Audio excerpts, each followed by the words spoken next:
Hello and welcome. A very good evening from India to all of you who are watching from all over the world. It's 7 p.m. IST and we are back with our show on Evrox Healthcare. That is under the heading of Mind Care. The Mind Care is the branch of Evrox Healthcare that deals with a lot of psychiatric and psychological issues. And here we have a series named as Mind Matters, in which today we have brought up this very important and flaming, burning topic of reproductive rights of women. And it's mainly because of what is happening in the US, which we will be discussing very soon. The right to reproductive choice means that women have a right to choose whether or not to reproduce, including the right to decide whether to carry or terminate an unwanted pregnancy, and the right to choose their preferred method of family planning and contraception. To discuss this today, we have on the panel a very dear friend of mine, Tanvi, who is a clinical psychologist and is also the program head of HEAL in Mumbai. Please welcome her. Thanks, Urvi. It's so great to be back here. Thank you for again sharing this online space with me. It's really great to have you every time.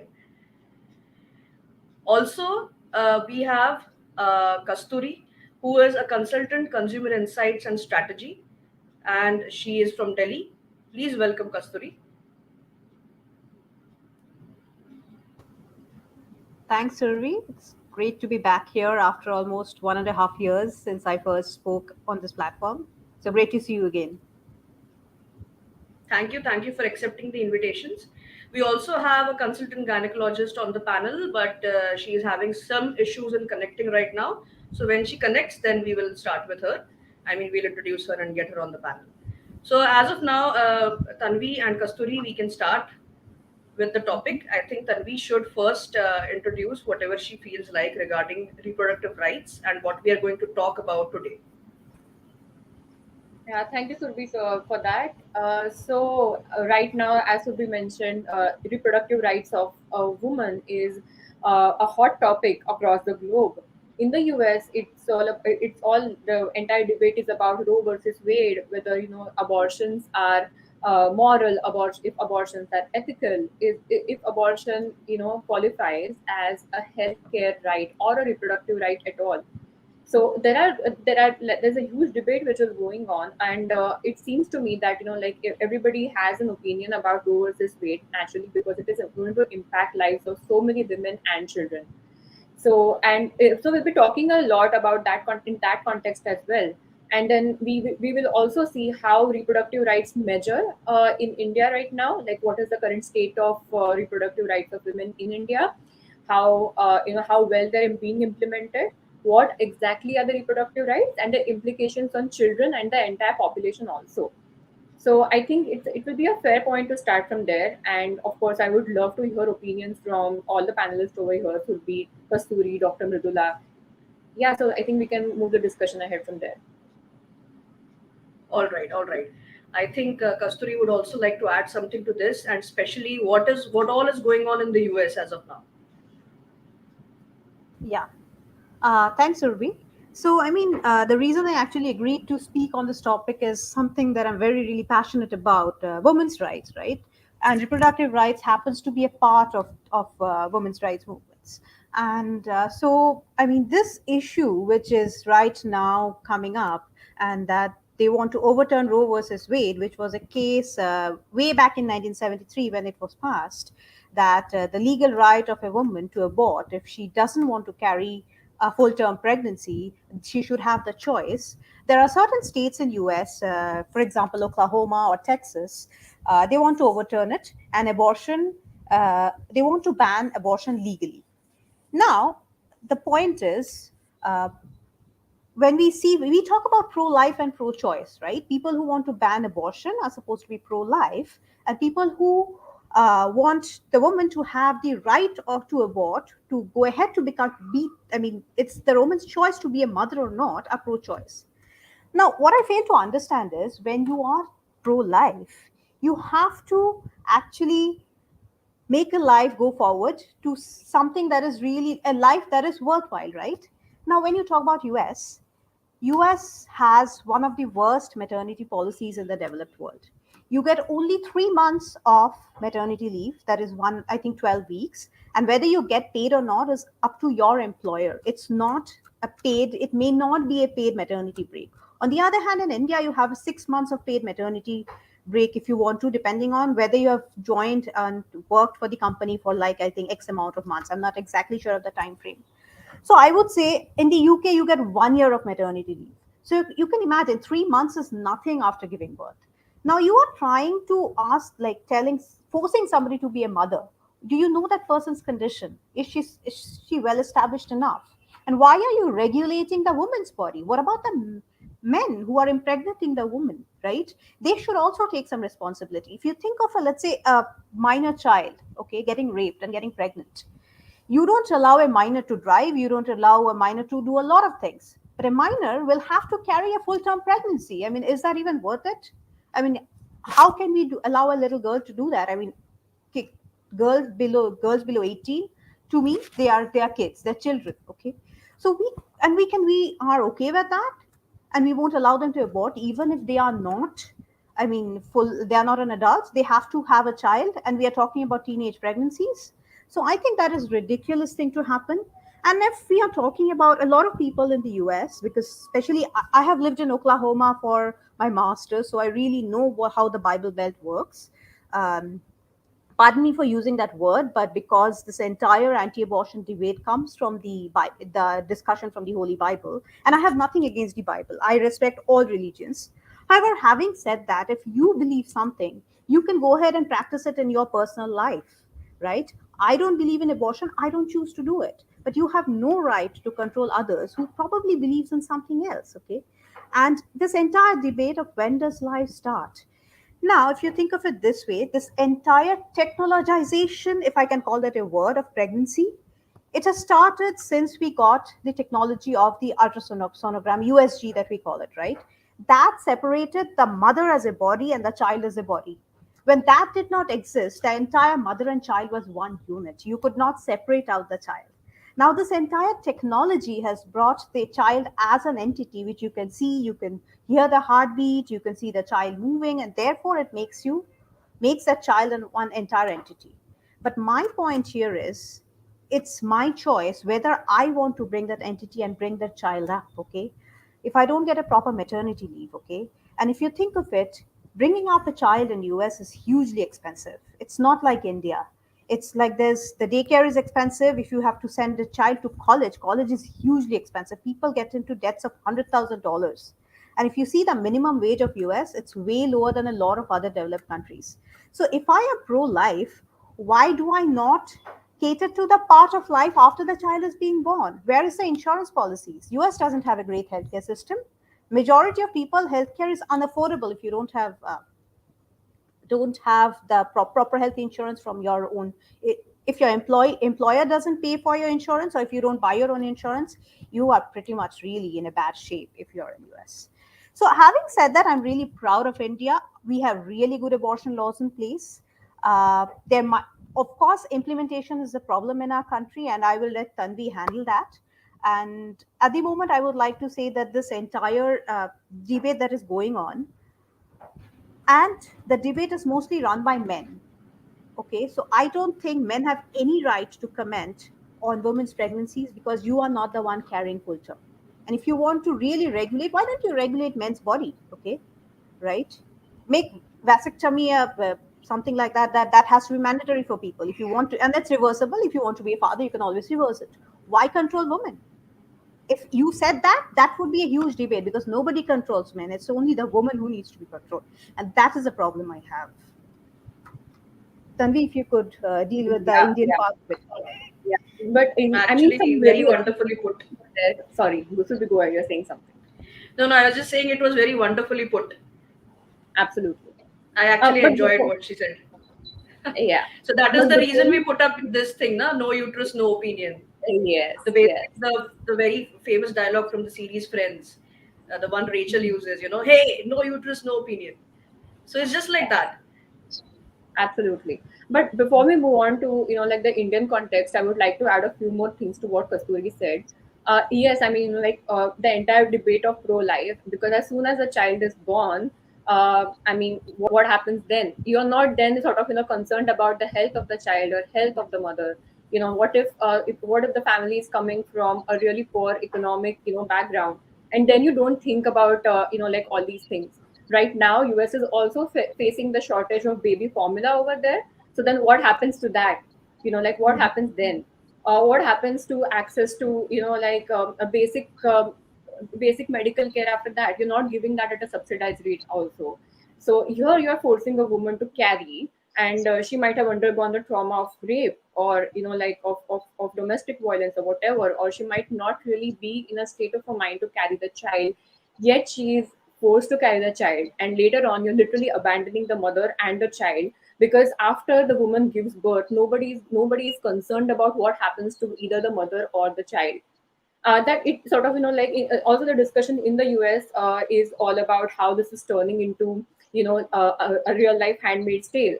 So a Handmaid's Tale was a dystopian novel which was written by this Canadian author called Margaret Atwood, and she the book actually describes how this like a futuristic dystopian country, and how white women, like women for that matter, who are whose how do you say, whose reproductive system is viable, they are being forced to carry children. So all these women, they become handmaids to commanders who are basically the elite class in this dystopian country, and they're forced to sort of like carry children. And but it's interesting to know that this has been happening in both US and the Canada since a really long time. That that immigrants, or like people, black women, women of color, were forced to carry children. They were denied abortion rights, and access to healthcare for these particular set of women was also an issue. And then nobody's really talking about sort of like how these abortion rights or reproductive rights for that matter are impacting the trans people or the people belonging to the LGBTQI plus community as well. So nobody's all talking about that. So it's like like, and as Kasturi correctly pointed out, it's mostly the men who is handling the debate, cisgender heterosexual men, if I might add. Like it's really amazing how people who are on the pinnacle of privilege are actually regulating people's bodies. It should not be like that. Absolutely, absolutely. And also to add to this, a lot of medical issues are discovered after the pregnancy. 4 weeks, 6 weeks, 8 weeks. So through USG and other tests, I think Dr. Mridula would carry forward with that conversation, because she is a consultant gynecologist and also an infertility specialist. But yeah, so when you discover that the fetus is having certain issue, the fetus may be mentally retarded when born, the fetus may be handicapped when born, the fetus may have a lot of other issues like Down syndrome and multiple issues that are discovered during pregnancy, and then that is how women are allowed to abort such children, such fetus, if they want to. So I think Dr. Mridula would definitely want to add to it, and they should be allowed, because then, rather than giving birth to a handicapped child, be it mentally or physically handicapped, it's a burden for both, even the child himself, herself, or themselves, and also the mother, and also the parents, also the entire family. So yeah, Dr. Mridula, would you like to continue with this conversation? Yeah, of course. I'm so sorry. Like being a doctor, you're bound to always have some technical issues around, and that's why I joined late. Hi, let me.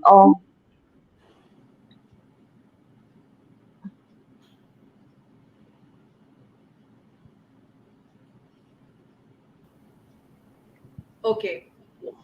I guess Am I she's having stuck? some technical Yeah, are you back? Yeah. Yeah. Am I audible properly? Yes, yes, you are. I was supposed to do this check before the live started, but again, technicalities. So yeah, see, I will say that the Indian abortion laws have, progressed very nicely.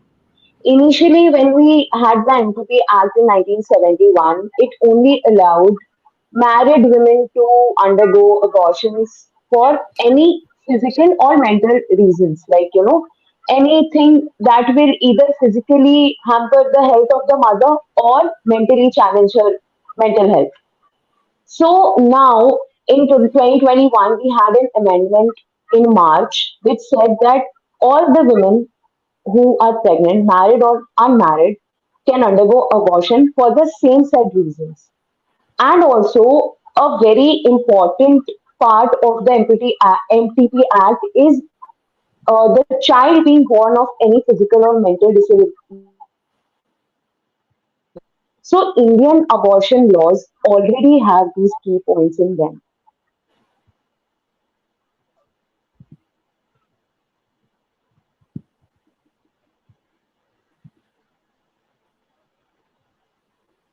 Like, we are terminating pregnancies which might lead to certain mental challenges or physical disabilities in the baby. Initially, the laws permitted only till 20 weeks with two registered medical practitioners, but now in the amendment which happened last year, they have exceeded the gestational as age as well to 24 weeks.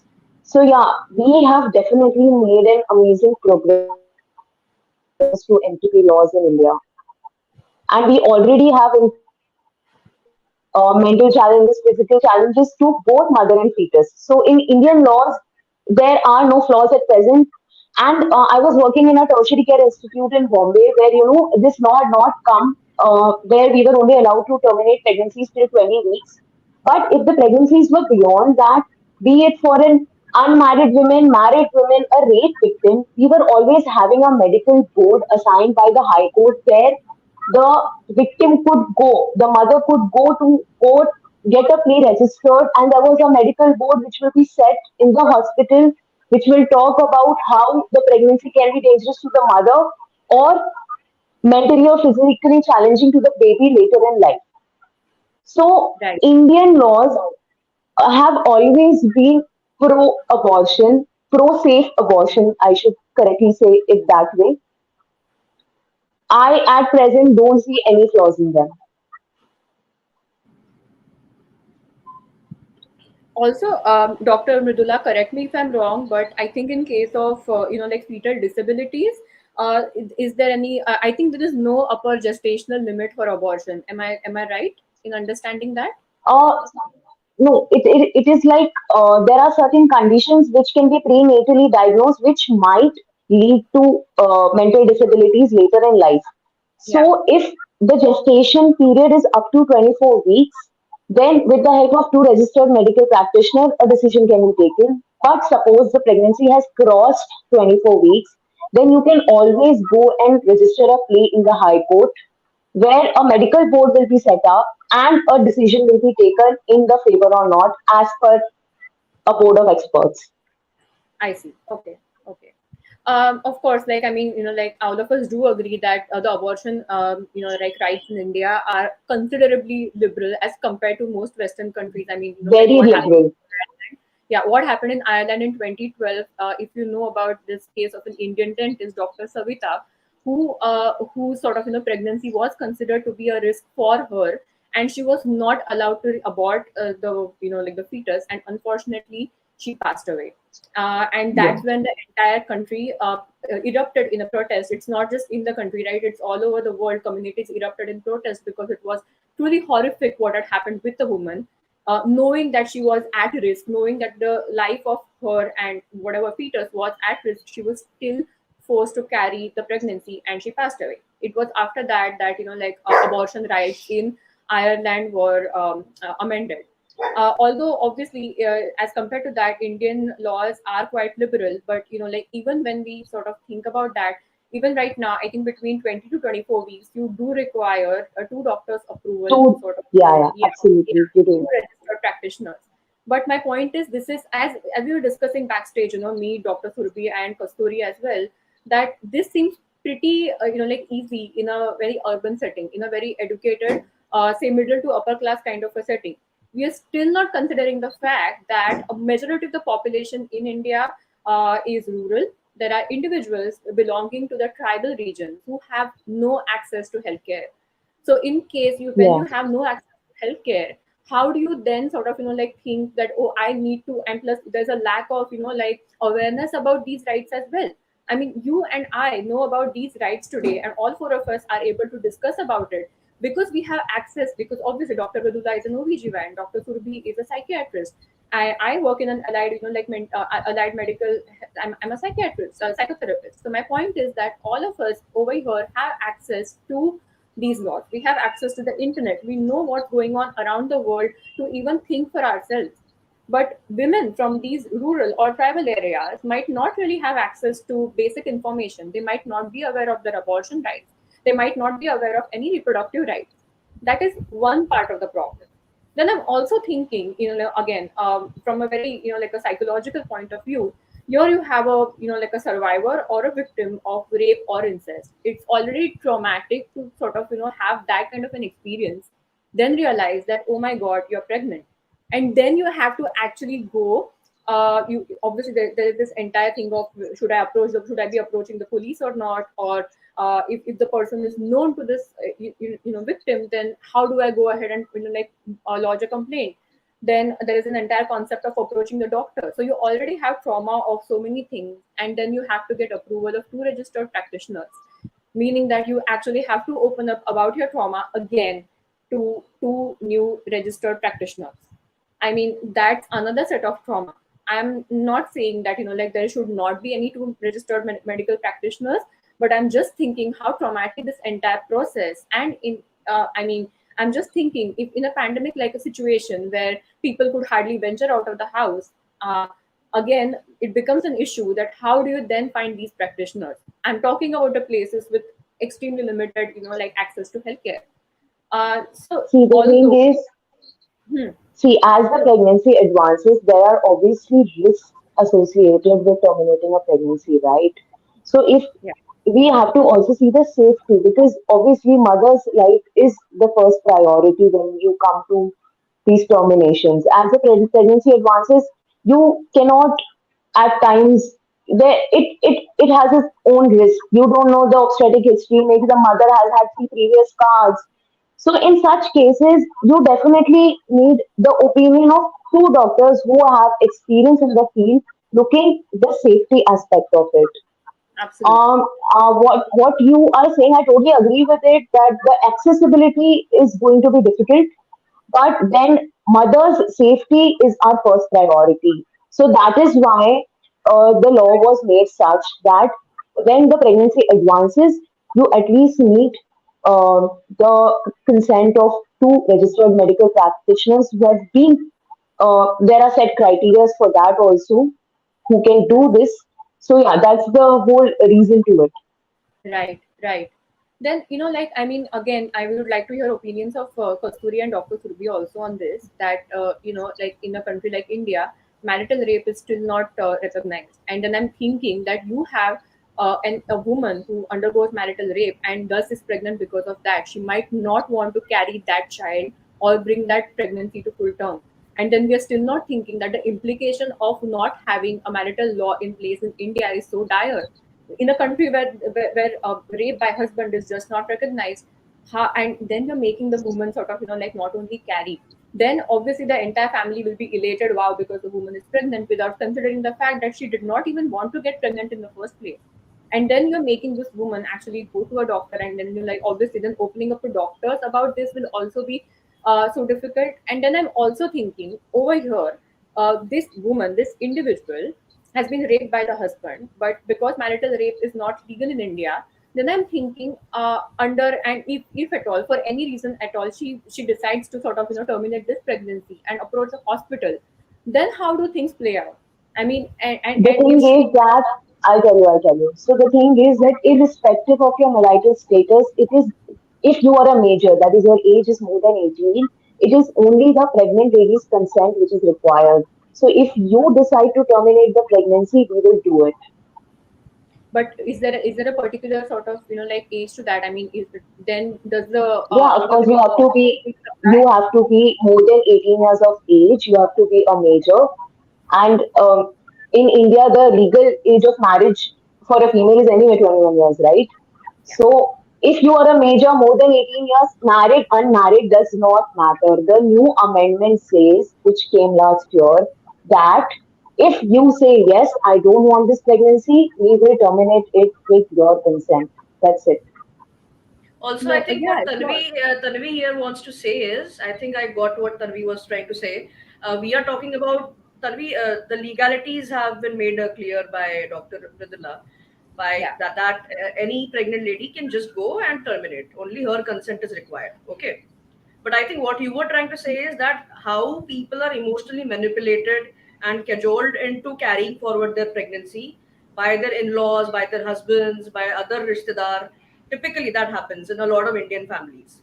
And absolutely. at that point, yes, and at that point of time, if she does not want to carry the pregnancy, maybe because of n number of reasons. One of them is marital rape, as you said. But otherwise, there are also other reasons, like say, for example, she's not fit enough. She's probably malnourished. She is not, she's probably just 19, and she wants to, carry forward with her career, go along with her education. Probably she wants to work. Probably she wants to have, a lot of other dreams of maybe traveling and this and that.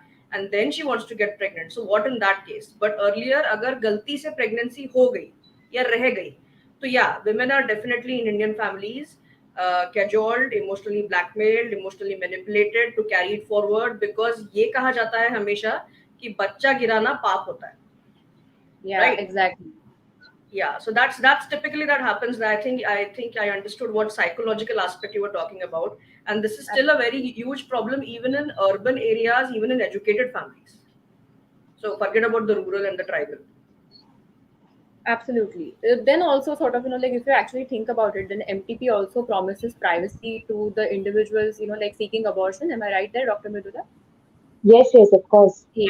Yeah. But then I have also sort of, I was just like doing a little bit research, and because I work with, child sexual abuse survivors, I'm quite aware about POXO. Now, the thing is that if you have a child victim coming to you under POXO, it's mandatory for you to report to the police.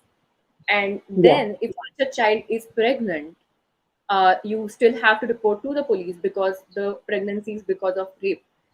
Then, I mean, the privacy of this individual seeking abortion is largely compromised, in my opinion. And again, I'm not saying that this is right or wrong. I'm just sort of, like thinking about how there are still certain sort of, like loopholes that might still be prominent. Loopholes, yeah. And I want to sort of, understand from Dr. Mridula, how do you then navigate through such difficult cases where you know that you have to respect the privacy of this individual coming to you for abortion, but at the same time, under POXO, it's mandatory for you to sort of, report. Also, Dr. Bridula, before you answer Tanvi's query, I would also like to add that there were certain cases, and this generally happens in government hospitals, not in private or corporates, but in certain government hospitals, 19-year-old, 20-year-old, 21-year-old young mothers are generally told, if they just go for abortion themselves, that नहीं husband का भी signature लगेगा, which is not true, which is not legal also. So then, I think you could answer both of us as to how do you handle such cases then.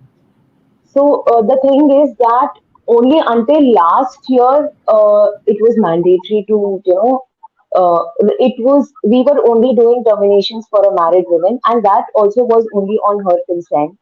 But Right. since last year, it is for everybody, right? And the other thing, what you were saying is, so whenever a POXO case comes to us, the police only has an order to gynecologically investigate the kid or the rape victim that time itself. So we are bound to do a during pregnancy test, and if at all that comes positive, we are bound to do a USG and find out what is the gestational age. Yeah. And again, the same things are taken back because when a POXO comes to us, the rape survivor or a victim cannot directly come to us as a patient. They, even if they come directly to us, we have to take it legally because that is how the laws are. So yes, Correct. I think, and about privacy, they are the whenever suppose there is a rape victim or a survivor who is pregnant, we find out they have come to us under proxy and they are pregnant. Then the procedure goes to the court. The court prepares a petition. The family, if the family wants to terminate the pregnancy, obviously they want to do it.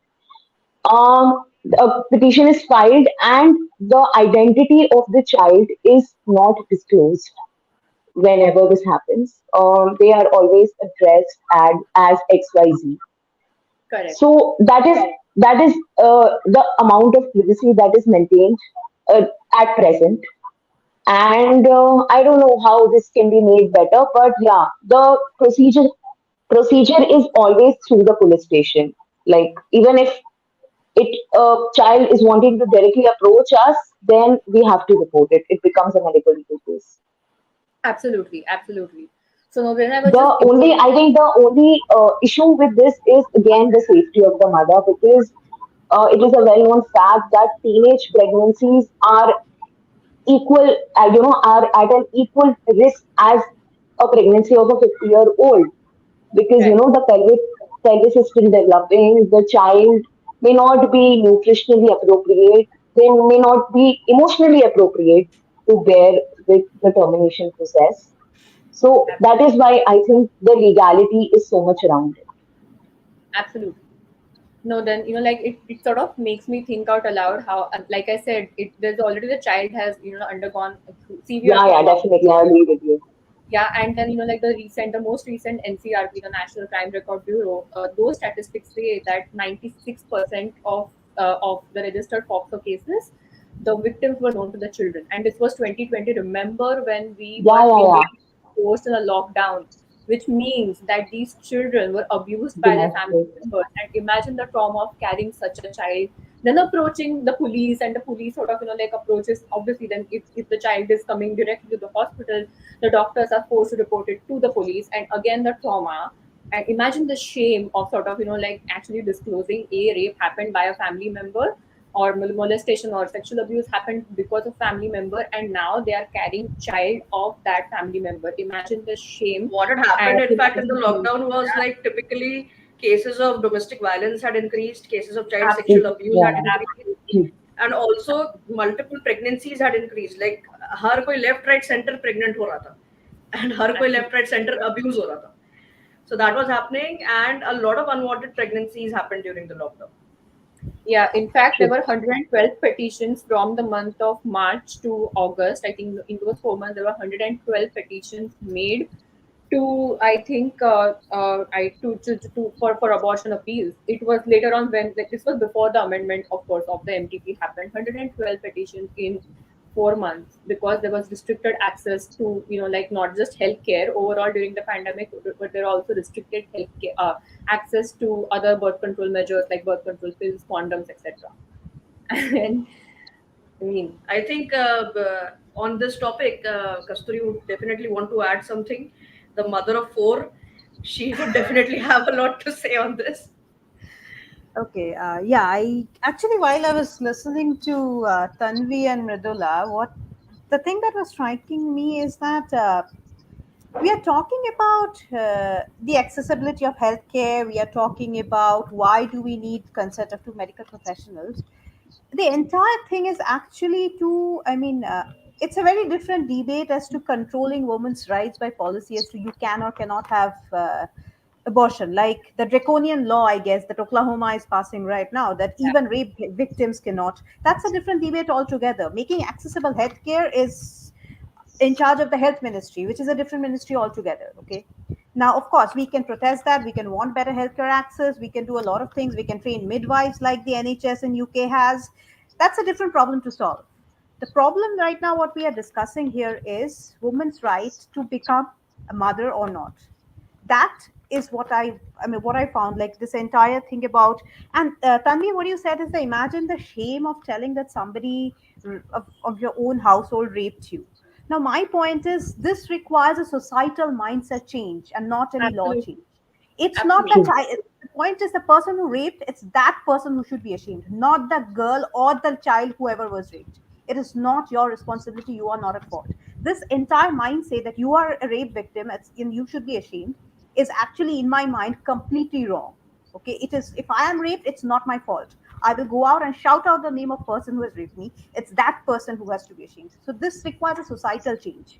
Okay, and no law can change the mindset of the society. Okay, we are a True. patriarchal Very true. society. We have feminists who are fighting against the patriarchy. All I have seen, like, all sorts of weird comments on LinkedIn, of all places, which are really anti-women. Okay, can't believe it, that LinkedIn, which is a professional platform, and men kind of comment all such sorts of things. In fact, one of this anti-abortion comment was on LinkedIn. I saw a series of people from the US fighting against each other about whether it should be legal or not, and I can't believe it that people can say it in such platforms. So you can imagine how ingrained the patriarchy is, not only in India, across the world. Of So course, now of my course. point here is, here we need a mindset change. Okay, here it's, and that is like, the societal change will not come through policies and laws.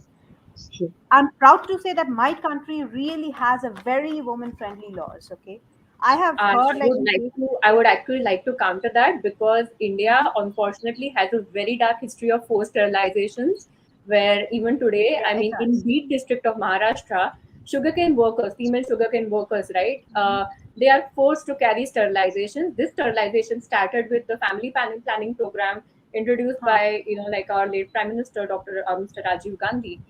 It was Mhm. at that point in time where, like, sterilization as a family planning procedure was introduced by his Mhm. policy. Primarily, like the responsibility of sterilizations or incentives for sterilizations were offered to men, and Mhm. I think in the course of there were 80, 81 in between 76 and 77, 1976 and 77, 81 lakh sterilizations happened in 1 year.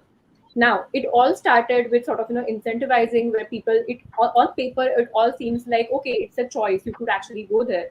But then later on, a lot of states, including a few northern and western states in India, they started forcing these sterilizations on men.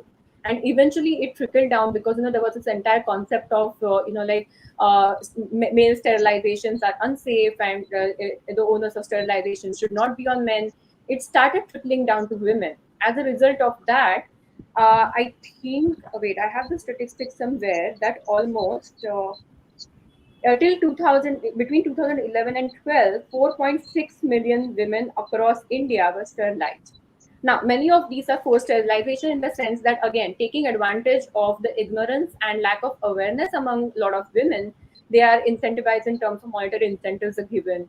A lot of sugarcane workers in Maharashtra, in Beed district, specifically in one district of Maharashtra, they reported harassment, rape, and abuse by the field owners. So they were forced to undergo sort of, hysterectomies by the families, as a result of which a lot of these procedures were there was a lot of, like, fast track. A lot of these procedures were also unsafe. This is happening in Maharashtra, where, on the other hand, Tamil Nadu had put a shadow ban on the availability of birth control pills. Shadow ban means that they were legally made. I mean, legally, birth control pills were not banned, but because of the entire sort of, like, again, the point of patriarchy and the entire concept that it's immoral to have sex before marriage, and women should not sort of, like, have free access to birth control. There was a shadow ban introduced, and a lot of times contraceptives were not available in medical shops. On the other hand, on the flip side of it, it was one another firm in Tamil Nadu, firm as in, like a, probably a company or something, that was making its female workers eat up pills to work through their periods. And as a result of it, a lot of women were reporting a lot of health issues, like infertility happened for a lot of women. A lot of women were reporting more severe healthcare issues. My point is that, on paper, yes, abortion wise, perhaps women are not being forced to sort of, like, carry to term pregnancies. But when we talk about reproductive rights as whole, there are women who are being forced to get sterilized even today, or there are women who are being denied access to, like, reproductive birth control measures, simply because it's frowned upon. And let's not forget what happens in the gynecologist office. I mean, as an unmarried female, like, I always, so for example, if they want to ask if I'm sexually active or not, they'll simply ask me, am I married or not? But then the question of, am I being sexually active, is not at all asked. There are a lot of individuals who do engage in, like, sex practices, and they would want access to, or they would want information about the correct, like, birth control that they could use, the correct use of contraceptives. So then you don't get access to that. A lot of my clients who sort of, like, who approach, and they do have these complaints that how uncomfortable they feel in a gynecologist office. I'm not saying that all gynecologists are like that. Yes, fortunately, with the changing times, the mindset is also changing, but largely like a single woman approaching a gynecologist for any issues related to sex is something which is frowned down. So Yeah, even today. And it's really yeah. surprising knowing the very fact that a lot of young women and young men are sexually active way before marriage. So, still the question of virginity comes up every time, like before marriage, everybody has to be virgin. But, only women are questioned.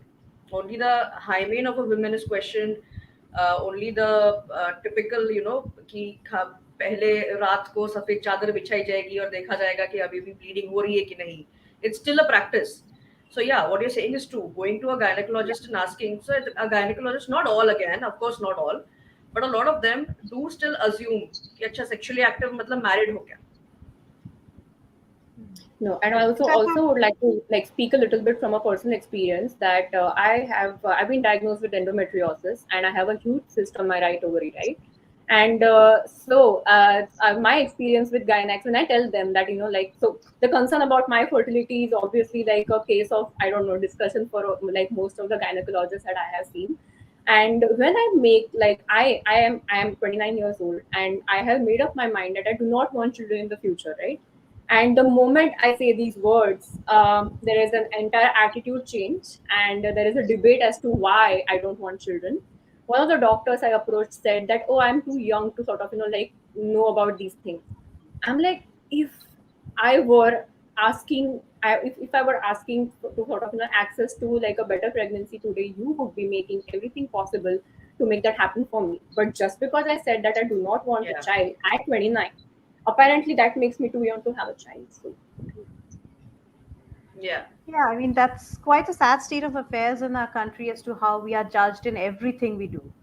Like, yeah, whatever you choose, like you said, they are 29, you're too young. I had a child at 42, and it's my choice.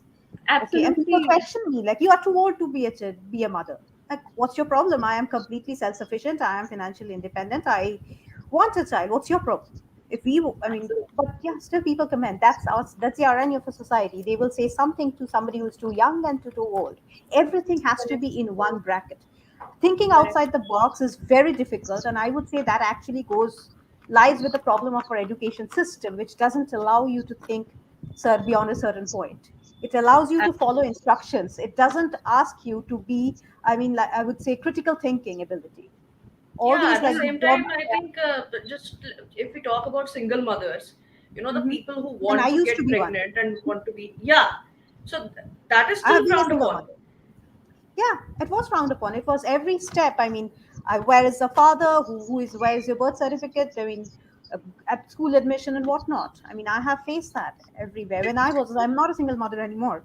But when I was, it was really a problem. And I could not get the passport of my child, and my child was born in UK. The Indian High Commission would not provide me passport without the father's signature. And the father was an abusive father, by the way. Okay, and the social service was involved, everything. UK authorities knew everything, but they could not help me out because the passport is granted by the Indian authorities. And I'm really thankful that the current government has passed a law where single mothers can apply children passports, I mean, without mentioning who the father is. Now it's acknowledged, but when my daughter was born, it wasn't acknowledged. So that was a huge problem at that point. Again, like, you are controlling the woman. I have given birth, that is my choice, and if I don't want to give birth, that is my choice again.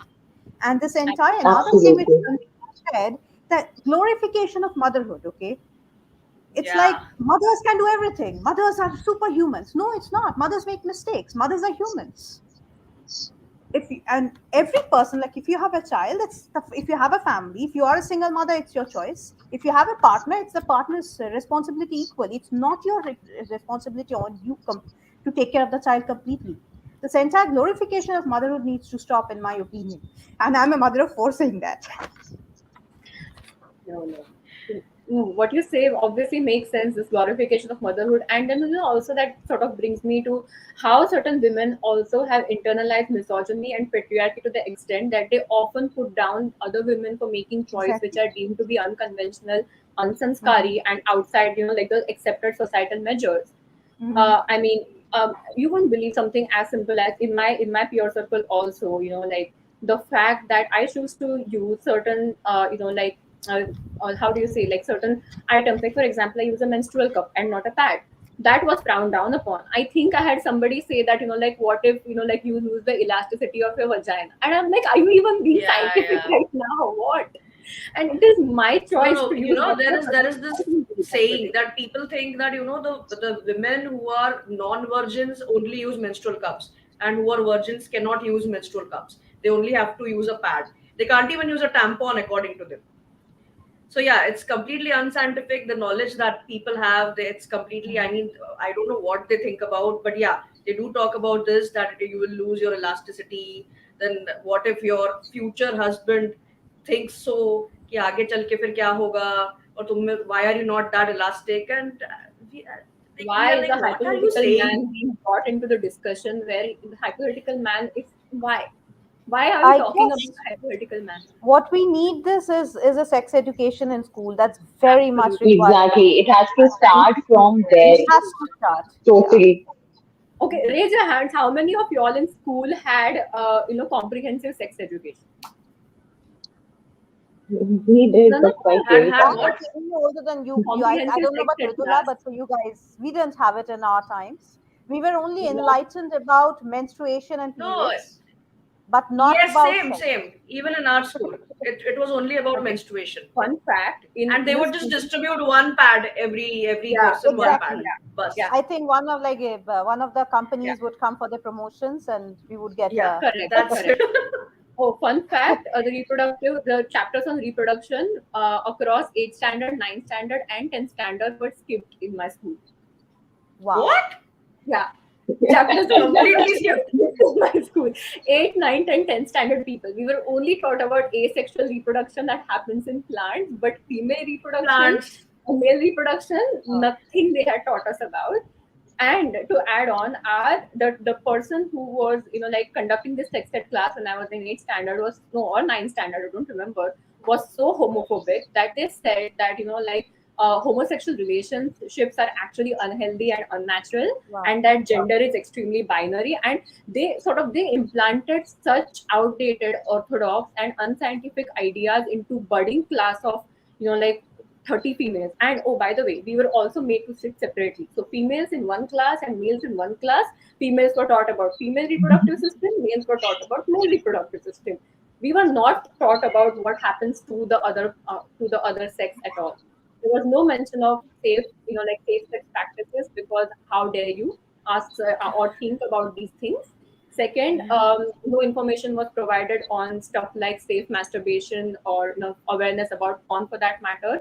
I mean, and then to talk about homophobic and transphobic stuff in front of, like, a class of 60 children, and skipping chapters on reproduction. That, and this was coming from a fairly, like, how do you say, like, a fairly good school in Mumbai. I mean, In that Mumbai, was of a, all places. yeah, yeah, abysmal level of, like, uh, whatever access to reproductive health that we have in this country. Mhm. Even what used to happen is that when the male children were taught separately and the females were taught separately, they were never told that how इनका मिलाप exactly होता कैसे है. They were only taught about their own reproductive systems. That's all. I guess we have a Okay. question here. Yeah, we have a question. Maybe if you could How read to the train question. men in India to not give opinions? I learned it being with my ex. But how can we maybe include this within courses or any other way so even single men can learn where not to opine? Uh, well, that's actually a mistake that we have done over the years in India, that we have tried to empower our women without training men to deal with the empowered women.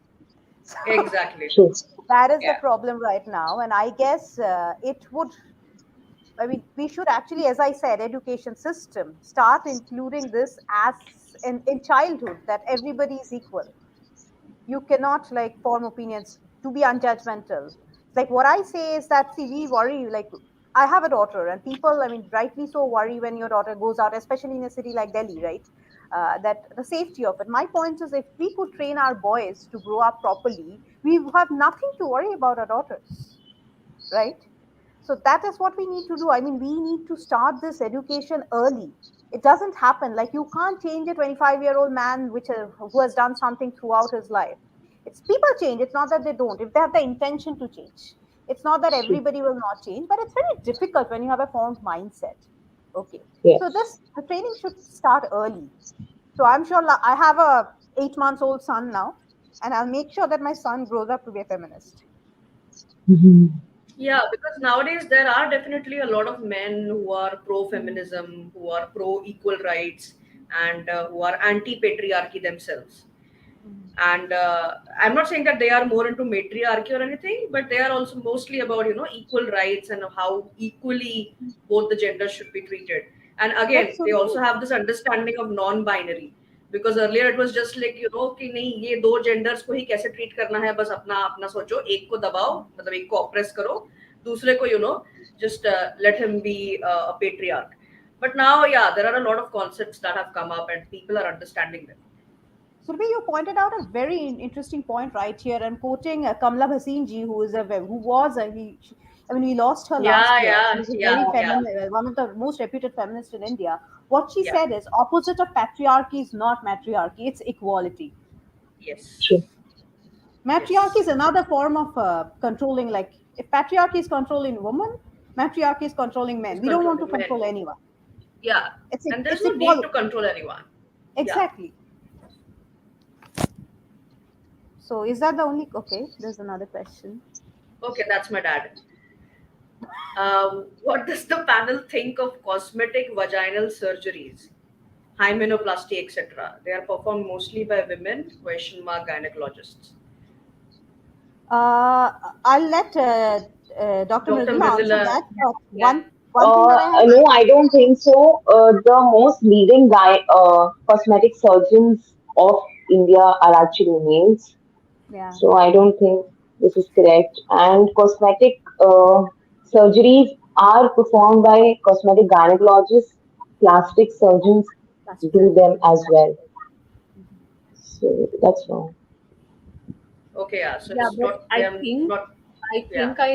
what Dr. Mitra was also trying to sort of understand was our opinion on the need to have a hymenoplasty in the first place, perhaps, like like our Yeah, I opinion think, on why is it necessary, etc. I think I was on Reddit a few weeks ago and I read this thread, a really disturbing thread as to how this is, and this is true, how men like after the delivery of the child, how men sort of approach the doctor, the OB/GYN, and they say that like, can you put an extra stitch there because like I want my wife's vagina to be as tight as it was before pre-birth. And like I thought that this was a satire or something, but there were women who actually shared experiences like these, and there were also sort of like other people who were vouching for it, and there were other doctors who were also sort of confirming with such absurd requests. So I think what Dr. Mitra want to understand is what we think about the need to have hymenoplasty in the first place. Does it come from a place of like, again, that oh, a vagina needs to be tight and elastic all the time, and like and and the it entire always needs to be a gynecological virgin system. vagina. Yeah, Yeah. yeah. What See, what my you point of are view, talking, Dr. if it Mridula, is go a ahead. vaginoplasty, yeah. So if it is a vaginoplasty, I think it can be a two-sided thing. Maybe the women also wants some Yeah. amount of sexual pleasure, you know. It can't always be the men who is not having fun. It can be the women as well. So I think it should be totally demand based as per me. Yeah, I Yeah, All right. completely agree with you. Yeah, because the point is, if somebody, if the woman wants it for her pleasure, all it's my body, I want it. Yeah, My of course. yeah, my yeah. husband or any other man doesn't have the right to make me forced to do it. That is my point of view. True. Correct. But then I should not have the need to want it because, like I think that my husband or my partner will enjoy sex only, like if my vagina is in a certain condition. Then again, that would be internalized, like sort of beauty standards and internalized misogyny to like next level. Exactly. So, yeah. Correct. Yeah. So, yeah, but then individual choices and individual want, that's there. Mhm. Yeah, so the basic point here is again that a woman should be able to do whatever she wants to do with her own body rather than Yeah. being asked by somebody else to Yeah. do something to her body. As simple as that. Mhm. Okay. Uh, is PNDT Act is implementing in private maternity centers successfully?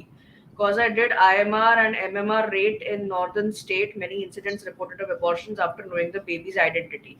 Yeah, we were actually going to talk about female feticides because typically in India, abortion तब तक के पाप है जब तक के male child का हो रहा है, लेकिन अगर फीमेल फेटिसाइड हो रहा है तो कर डालो. So that is still going on. So I think Dr. Mridula, is it active in gynecologist's clinic? Are PCPNDT norms being followed See, in properly? all these big centers and whatever comes in a metro, a two-tier or three-tier city, the laws are quite strict.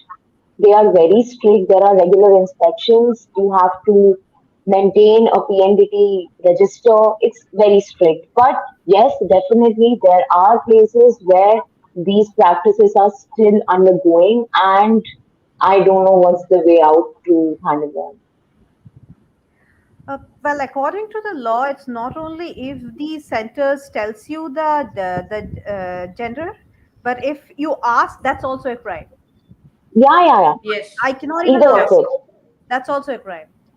And as far as my experience is gone, I have done USGs in, like, when my daughter was born in Bombay as well, and in Delhi and Calcutta. In none of the centers, but of course these are all urban elite centers, I would Yes, say. that's Yes. what. It was clearly written. Nobody asked anything. Eventually, my daughter was born in the UK, so I knew that it was a daughter because they told us they're in UK. And but in India, I think, and when I went this time, when I my son was born, I never ever asked because I Hmm. knew the law. Now the point is, if you had these are done in shady clinics, the Yeah. and Yeah, then the point is we have the, I mean, there has to be regular vigilance, as Dr. Mridula said. And again, the mindset change that it's not the boys who carry the legacy forward. Girls are equally capable of carrying your family legacy forward. absolutely. Yeah, that is again because of the patriarchy, because we always Exactly. end up taking up the father's surname or the husband's surname in the end, Mhm. and their middle name as well. We never mention mothers or their surnames anywhere. So it has been going on since generations to generations. But yeah, nowadays I have seen a change a lot on the social media as well. The new generation, I think, us millennials and the Gen Z, they are generally putting up both their parents' names and both their surnames, and they are carrying forward those names even after marriage. So that has Or been not happening. putting anything, just a name.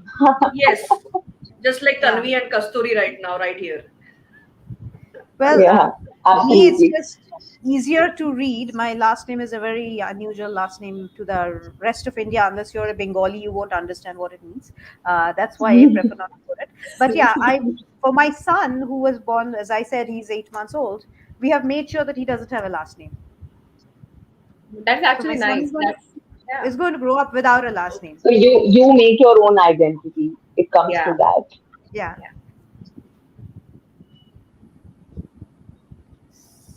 So Okay.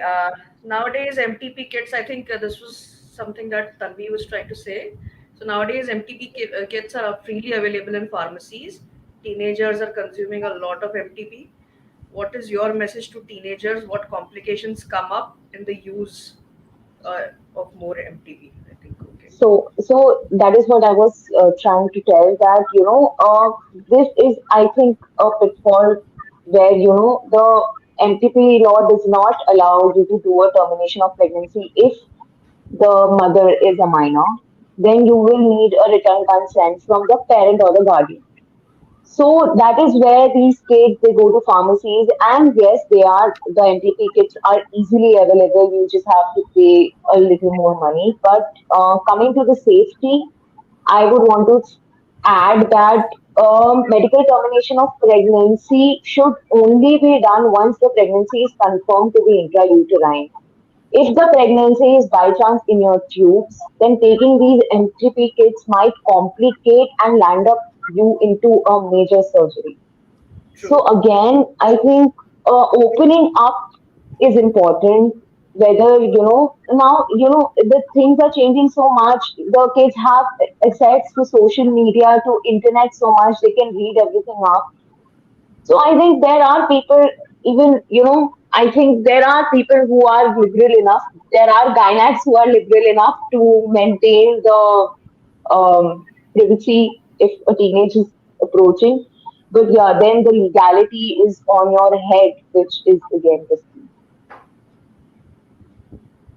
Yeah, also, Dr. Mridula, I myself wanted to ask that, say, for example, a teenager comes up to you who is pregnant, definitely, and I think before the age of 18.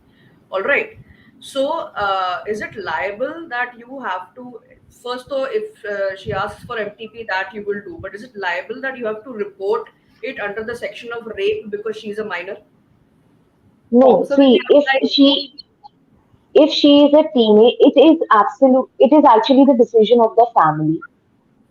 But anyone who's under the age of 18, it becomes POXO. absolutely. Yeah, yeah. Yeah, So it is But mandatory for again, you to then report it. That is what I was asking, right? It is mandatory, right, for you to report it. it is actually, but it is mandatory. But at times, we leave it to the family to decide further. Okay.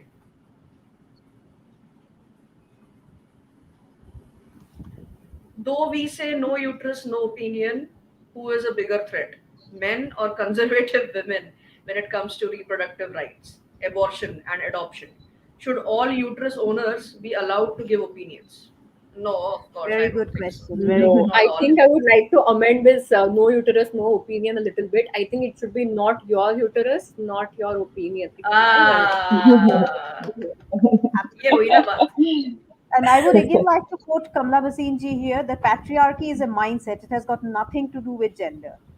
There are absolutely. several men who have fought for women's rights. I mean, you can't forget people like, if you know the Indian history, you can't forget people like Ram Mohan Roy or Ishwar Yeah, Chandra or Vidyadhar. Mahatma Phule for that matter. Oh yeah, Absolutely. Yeah, Yeah. yeah. exactly. So all these people, they have fought for women's rights, and there are several women who are patriarchal. So Yeah. yes, I think Tanvi, you're very right. It's not your uterus, not your opinion. Exactly. Yeah, absolutely. That's And then I would also like to add one point that I often see cisgendered women sort of, like gatekeeping the entire gamut of like, reproductive rights and mental health, and often the reproductive rights of queer people, specifically trans men and trans women, are ignored in the process. I mean, we are still not sort of, like having a safe space for them to sort of assert their reproductive rights. So Very that true. again become an issue, you know. So, as Kasturi correctly pointed out, it's got nothing to do with the gender. It's completely about your mindset and how, Yes, like yes. equal a citizen you perceive other people to be. And a person from any gender may follow patriarchy like anything. And we Absolutely. have seen a lot of cisgendered women doing it and actually telling a lot of other women to follow it as well. Yeah. Just being highly opinionated about it. Yeah. Okay, Absolutely. so I think we have reached the end of our session, and it was a wonderful one. So I think I'll first just ask for your closing comments, all of you one by one, and then we can go from there. Closing comments, any public awareness quote you want to say, anything you want to tell the Oh, we public? have one more question. one We more have one more question. question Okay. here. Lesbian couples planning babies, challenges. Why only बताओ. lesbian? Why not gay couples as well? True. True. True. भले ही उनको uterus नहीं है लेकिन भाई उनको भी तो बच्चे करने हैं ना. Exactly. There's always surrogacy, right? You can. Yeah. Yes. Actually, So Tanvi, I yes. was going to tell you about this recently, and also everyone else on the panel. Recently, there was a case in Nagpur itself, in my own city. There is a very well-known gay couple, and they could get the surrogacy done. Now they have almost a 45 or 50-day-old baby, Okay. That's so nice to hear. healthy baby. Yeah. Yay. Yay for them. Oh, but Yeah. then again, the question of surrogacy also sort of, Oh, yeah, like yeah, yeah. बताओ, back बताओ. to certain women are sort of, forced into surrogacy again for incentives, like they're falsely tricked into, like actually being surrogates for a lot of couples in India. So that is also sort of, like a concern. I mean, I'm just saying that, like reproductive rights of these set of women, like sex workers Mhm. or the marginalized women, like tribal women, Adivasi women, Dalit females, like certain women who choose to follow surrogacy or might be forced into surrogacy. So when we open up a discussion about reproductive rights, I think it's so important to include experiences of these women also. I mean, just thinking out aloud. Absolutely. Mhm. Yeah, so I think when the question of lesbian couples and their challenges was asked, I think mainly what happens is that if you declare that you are a couple, then it's very difficult to go for adoption or difficult to go for surrogacy as well. But if you are a single mother and if you Yeah, portray a as a single single mother, mother can be yeah, like a single women can be a parent. Yeah. yeah, she can be a parent, Our laws allow that. and then the society shouldn't care who is co-parenting that child. I think they shouldn't care. As simple as that.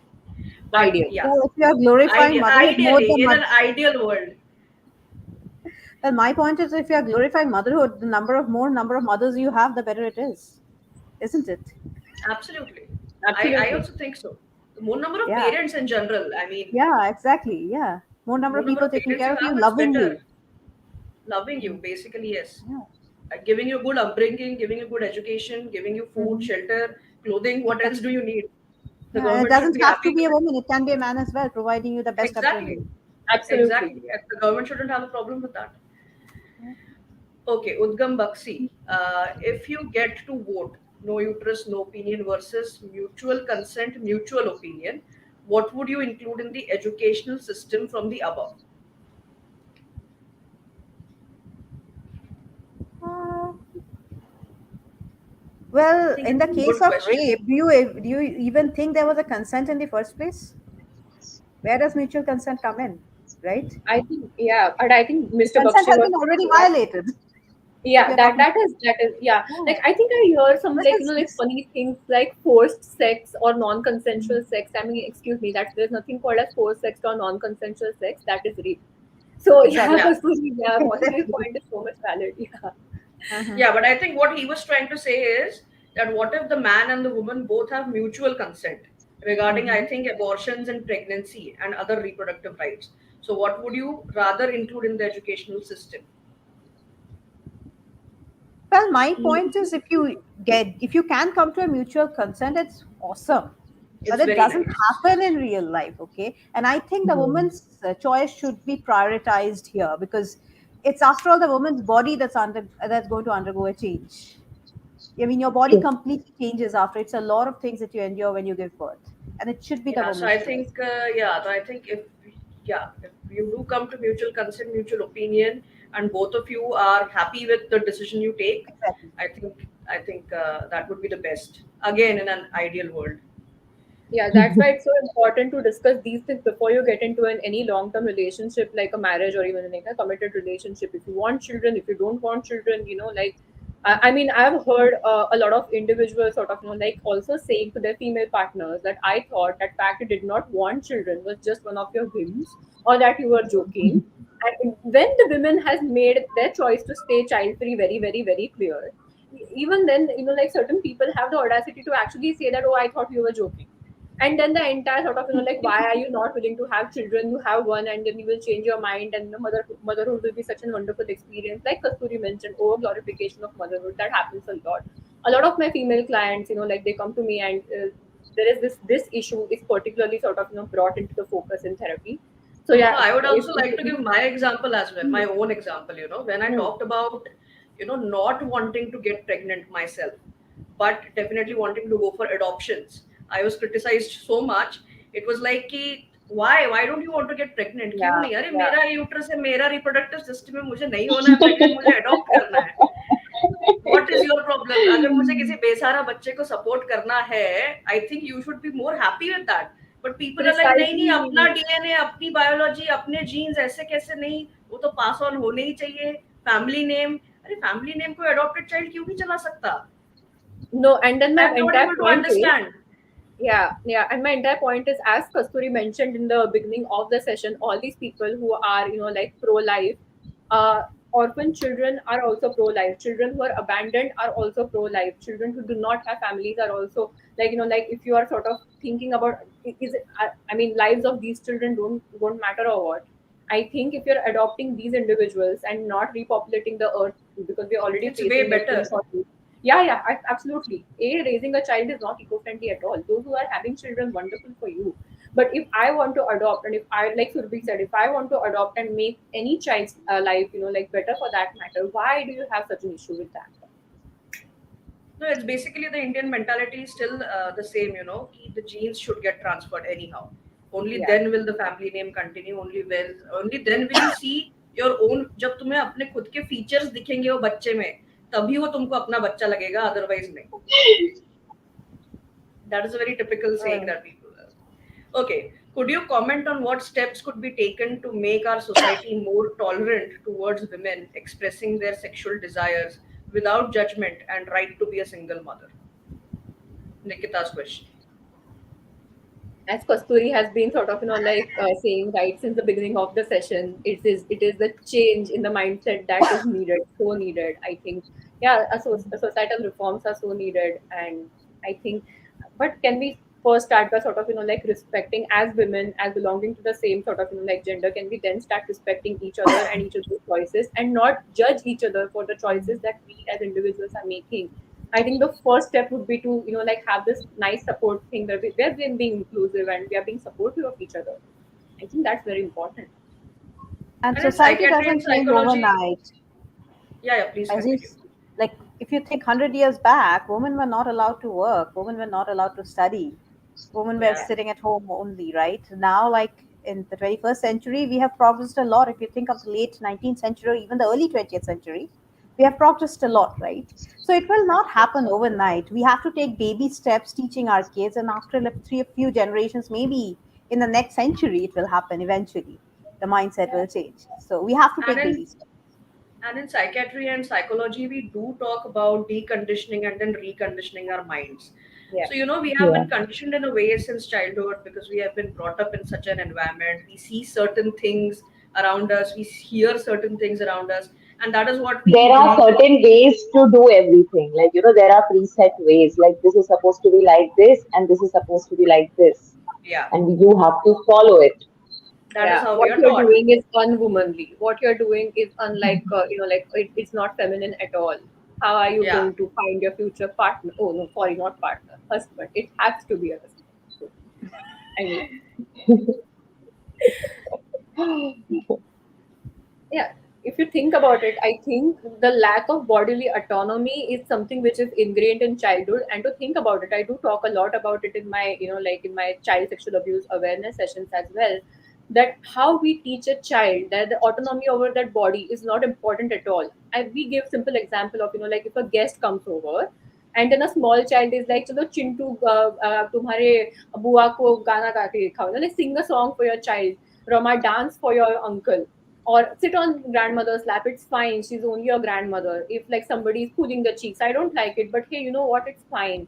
If your grandfather is kissing on your cheek, it's completely okay. The child does not want to do any of it. The child doesn't want to sing or dance. The child doesn't want to sit on anybody's lap. But then the child is made to sort of do certain things against their wishes, and we're teaching the child that what, your bodily autonomy doesn't matter, what the adult wants matters the most.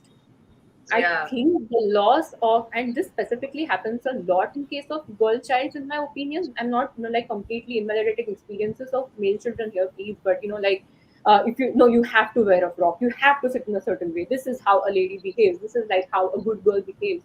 You're conditioning your little children so much that they start losing the concept of bodily autonomy at a very young age.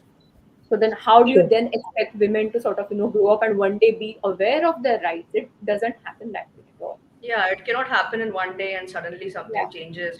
That is why we talk about deconditioning and reconditioning, that it is very absolutely. important for both men and women to understand that, okay, if you're brought up in a patriarchal society, men need to understand after a certain age that you actually need to forget about that and you start respecting women.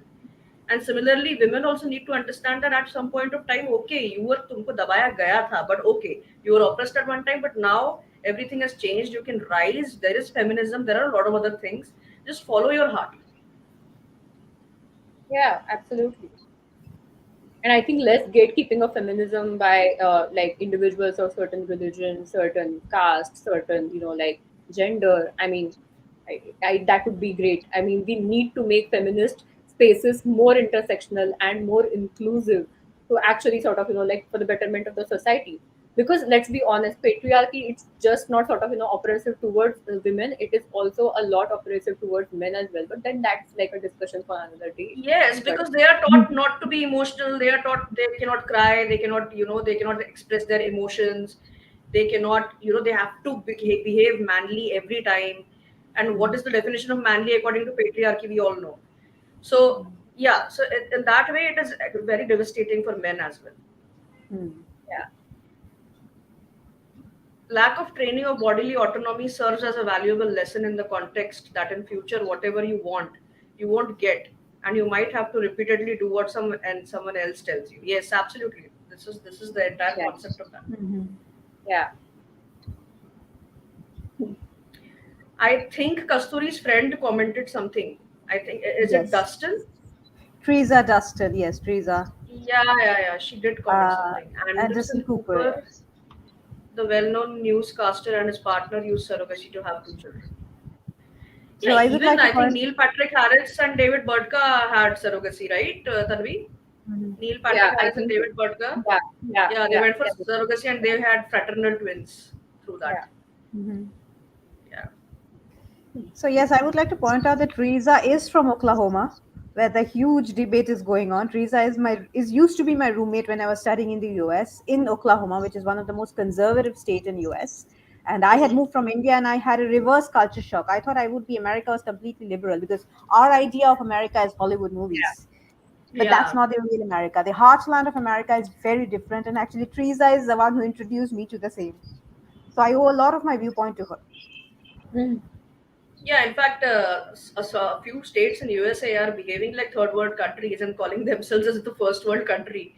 I don't know why it is there like that, and we are way ahead of that in that. I think we are no longer True. a third world country. Okay, Absolutely. so wonderful discussion on a wonderful topic by wonderful women. My compliments. Thanks. But I wish we Okay. had a Thank man you. on the panel as well Though I should to have have called him actually diversity. on the panel, We but should he have was had a on the man on the last panel. panel.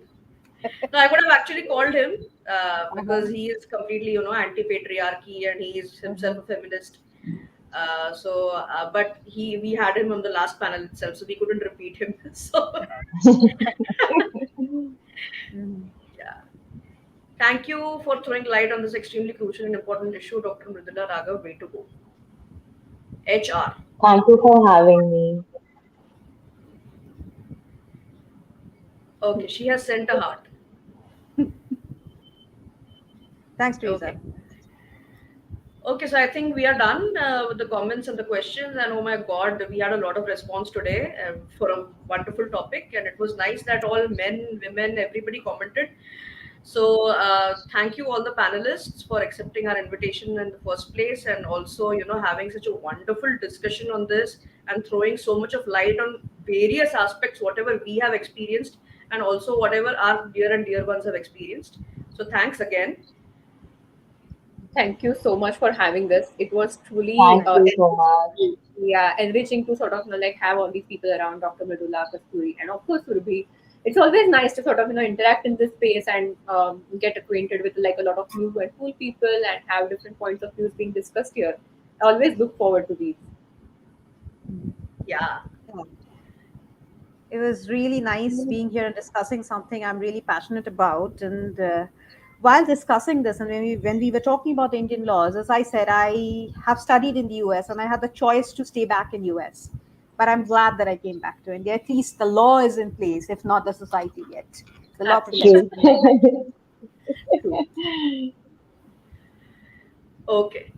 Okay. So yeah, so now I would like to talk about the F1 app. So that we have an F1 app on Evrox Healthcare. It is a digital healthcare company, and that is the reason we have this teleconsultation app on this. And Tanvi has already signed on to it. I have already signed on to it. Dr. Mridula, you could definitely check out if you are really willing for good teleconsultations coming your way. You can definitely check out the Definitely. demo with us, and if you want you can sign in on that. And of course we are recruiting a lot of other doctors, nutritionists, healthcare workers, whosoever would like to be on our app. So we would definitely want to give you a demo, so do comment or call on the number that you will see on the poster. Also comment Sure, as to sure. what you would like us to cover in the next session, which we bring on Mind Matters, as well as these webinars, but coming from Evrox Healthcare, so webinars. So we would like you to tell us what you would like us to cover next, and do like, subscribe, and comment. All is as always, and thank you for all of your love. Good night, everyone. Good night. Bye, bye, bye. Take care. Bye.